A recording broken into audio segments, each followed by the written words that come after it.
શું તમે ઇસરોમાં સરકારી નોકરી મેળવવાનું સપનું જોઈ રહ્યા છો? ઇસરોએ આસિસ્ટન્ટ અને સ્ટેનોગ્રાફર સહિત કુલ 242 જગ્યાઓ માટે ભરતી જાહેર કરી છે. આ વિડિયોમાં સંપૂર્ણ માહિતી જાણી લો.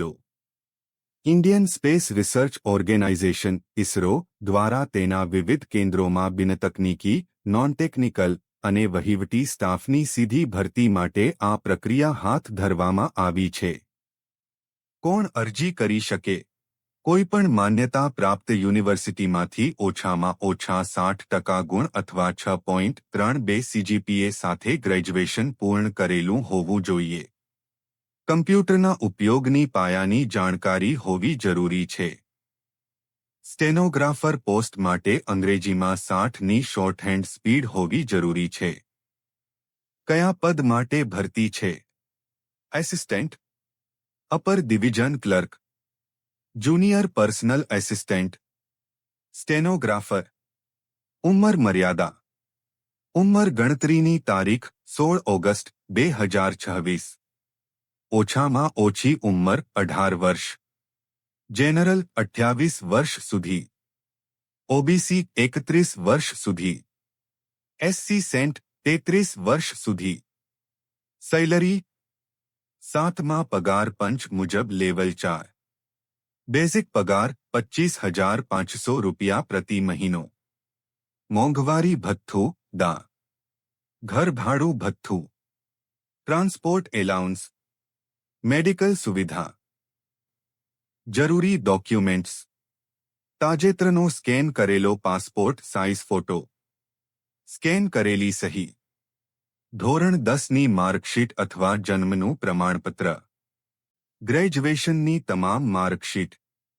Graduation degree certificate. સ્ટેનોગ્રાફી પ્રમાણપત્ર જો લાગુ પડતું હોય તો. એસસી સેન્ટ ઓબીસી કેટેગરી સર્ટિફિકેટ. અરજી શરૂ અને છેલ્લી તારીખ. અરજી શરૂ 27 જુલાઈ 2026. છેલ્લી તારીખ 16 August 2026. Official website www.isro.gov.in. Careers વિભાગમાં જઈને ઓનલાઇન અરજી કરવી. સ્ટેપ બાય સ્ટેપ અરજી પ્રક્રિયા. ઓફિશિયલ વેબસાઇટ પર જાઓ. કરિયર્સ વિભાગ ખોલો. યોગ્ય પદ પસંદ કરો. ઓનલાઇન અરજી ફોર્મ ભરો. જરૂરી ડોક્યુમેન્ટ્સ અપલોડ કરો. અરજી ફી ભરો. તમામ વિગતો ચકાસીને અરજી સબમિટ કરો. Selection process. 200 ગુણની કમ્પ્યુટર બેસ્ડ રિટન ટેસ્ટ અને સ્ટેનોગ્રાફર માટે stenography skill test. Assistant post માટે computer literacy test. Document verification. અરજી ફી. તમામ ઉમેદવારો માટે શરૂઆતમાં 500 રૂપિયા. પરીક્ષા આપ્યા બાદ મહિલાઓ, એસસી સેન્ટ અને માજી સૈનિકોને 500 રૂપિયા પરત મળશે. અન્ય ઉમેદવારોને 400 રૂપિયા પરત મળશે. મહત્વપૂર્ણ નિયમો અને શરતો.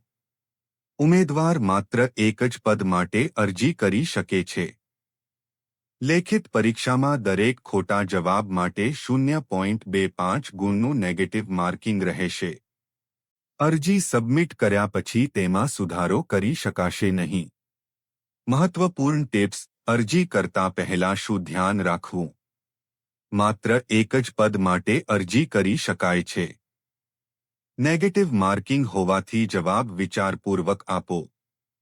ફોર્મ સબમિટ કરતા પહેલા તમામ વિગતો સારી રીતે ચકાસો. સબમિટ કર્યા પછી અરજીમાં કોઈ સુધારો કરી શકાશે નહીં. વારંવાર પૂછાતા પ્રશ્નો. અરજી કરવાની છેલ્લી તારીખ કઈ છે? અરજી કરવાની છેલ્લી તારીખ 16 ઓગસ્ટ 2026 છે. અરજી માટે લઘુત્તમ શૈક્ષણિક લાયકાત શું છે? માન્યતા પ્રાપ્ત યુનિવર્સિટીમાંથી ઓછામાં ઓછા 60% ગુણ અથવા 6.32 CGPA સાથે ગ્રેજ્યુએશન પૂર્ણ કરેલું હોવું જોઈએ. શું એકથી વધુ પદ માટે અરજી કરી શકાય? નહીં. ઉમેદવાર માત્ર એક જ પદ માટે અરજી કરી શકે છે. અરજી ફી પરત મળે છે. હા, પરીક્ષા આપ્યા બાદ મહિલાઓ, એસસી સેન્ટ અને માજી સૈનિકોને સંપૂર્ણ ₹500 પરત મળશે, જ્યારે અન્ય ઉમેદવારોને ₹400 પરત મળશે.